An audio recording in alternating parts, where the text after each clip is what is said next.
Bakit ka nakatulala dyan sa piano? Napaigtad si Celine nang marinig ang boses mula sa kanyang likuran. Nang tignan niya kung sino yun, ay isang ngiti ang lumabas sa kanyang mga labi. Carlos? Yes, it's me. Ang pinakagwapong best man kaysa groom. Mahina siyang natawa. At ang pinakababaero na best man kaysa groom. Biro niya dito. That's not true. Umakto pa itong nasaktan sa sinabi niya na muli niyang ikinatawa. Pasaway ka talaga? Umahagikik na saad niya. Biglang naging seryoso ang itsura nito. And you're beautiful. Sayang nga lang at mas nauna mong nakilala si Franco. Napataas ang kilay niya. Joke ba yun o gusto mo lang magpalibre? Not really. Ngumiti ito. Baka ako gusto mo ulit kumuha ng piano dito sa shop ko. At nang kumita naman ako. Just one word to your husband. He will surely buy all these instruments. You really think so? Nagkibit ito ng balikat. I do think so. Mayaman ang isang yun. Maano bang mabawasan ng ilang milyon ng bilyones niya sa bangko?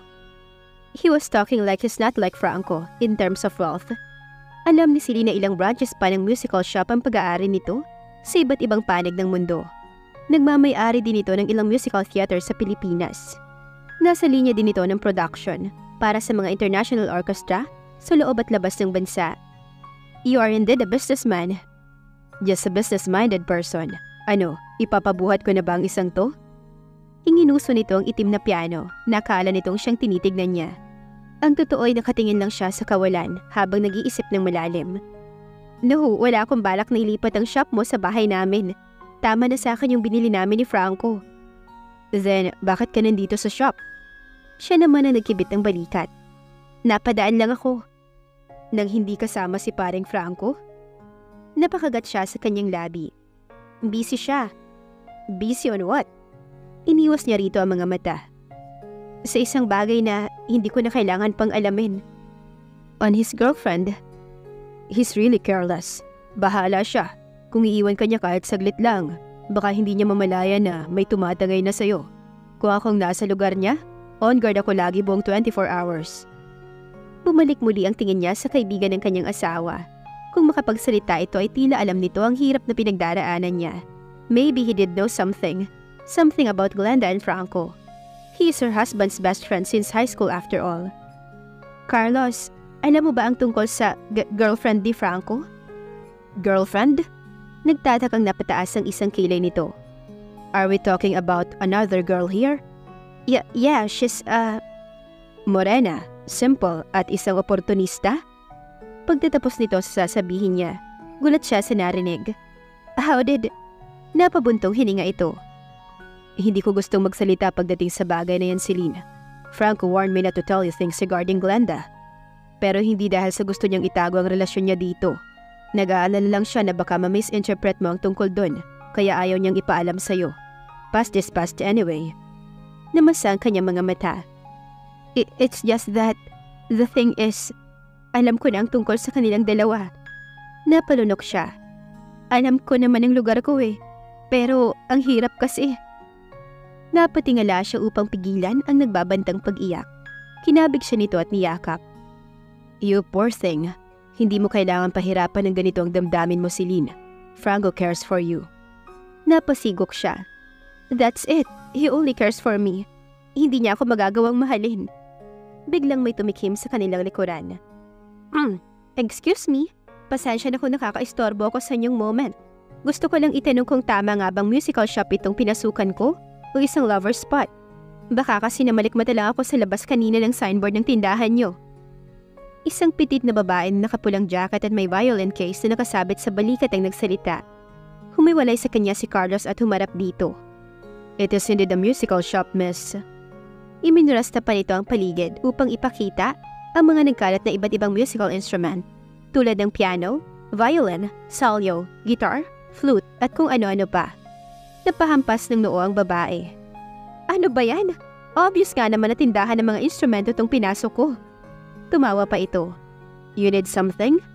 Nakangiting tanong ni Carlos. He's giving that kind of smile to a potential customer.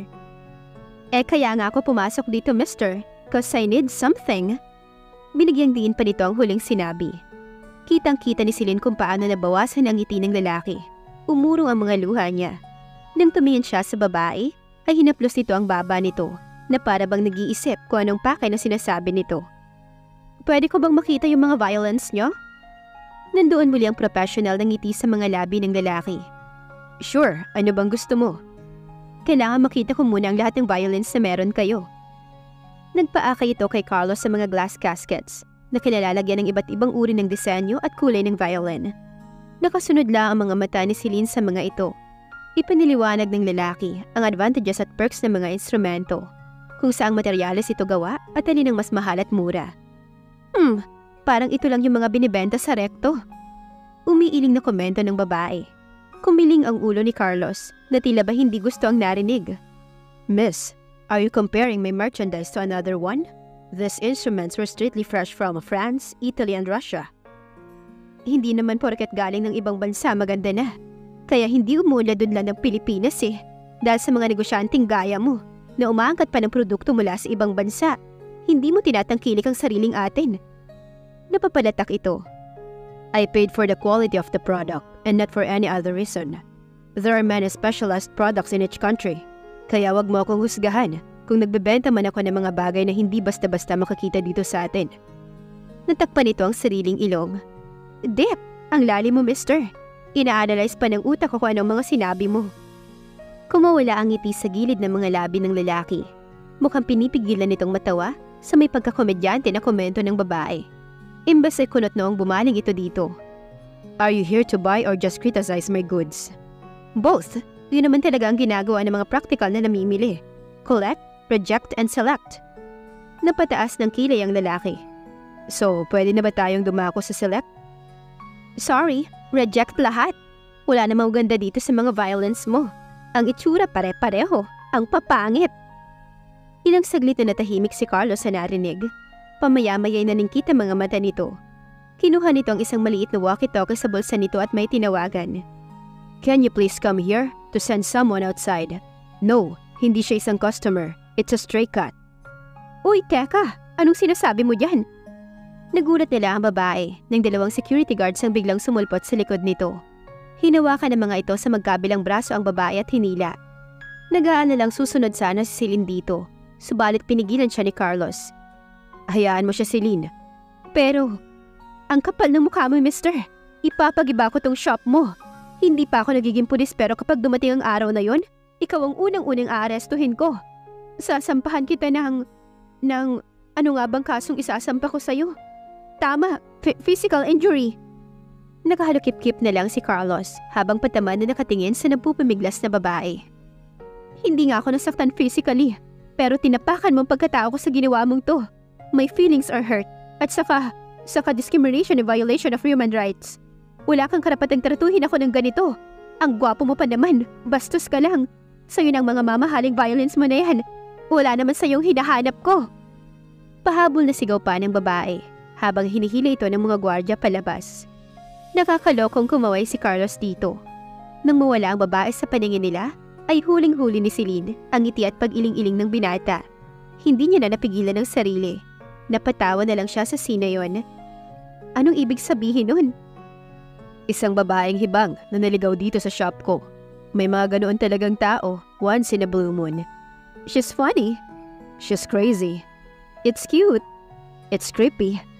Muling natawa si Celine, subalit maya-maya ay nalusaw ang ngiting yon sa kanyang mga labi. Kung sana ay kasing normal na ganoong eksena ang pagkakakilala nila ni Franco. Kung sana ay walang taling pumipigil sa kanya upang pigilan ang sariling mahalin ng asawa. Kung sana ay hindi naging peke ang pagsasama nila. Ang dami niyang sanang naiisip, pero baliwalang lahat. Franco doesn't belong to her. That's just it. Period. You are thinking of something sad again? Nakasandal sa glass panel na sabi ni Carlos. Malungkot talaga ang katotohanan. Hindi ka ba naniniwala na may happy ending kayong dalawa ni Franco? That's just on fairy tales. Life is like a fairy tale. In movies, napabuntong hininga na lang ito. You are so stubborn. Bakit ba napaka-negative mo pagdating kay Franco? Ngumiti siya ng mapakla. Dahil mahirap umasa para lang sa wala. Paano kung meron naman pala? 'Di ba mas mahirap yung isinuko mo na agad ang laban nang hindi mo pa naman sinusubukan?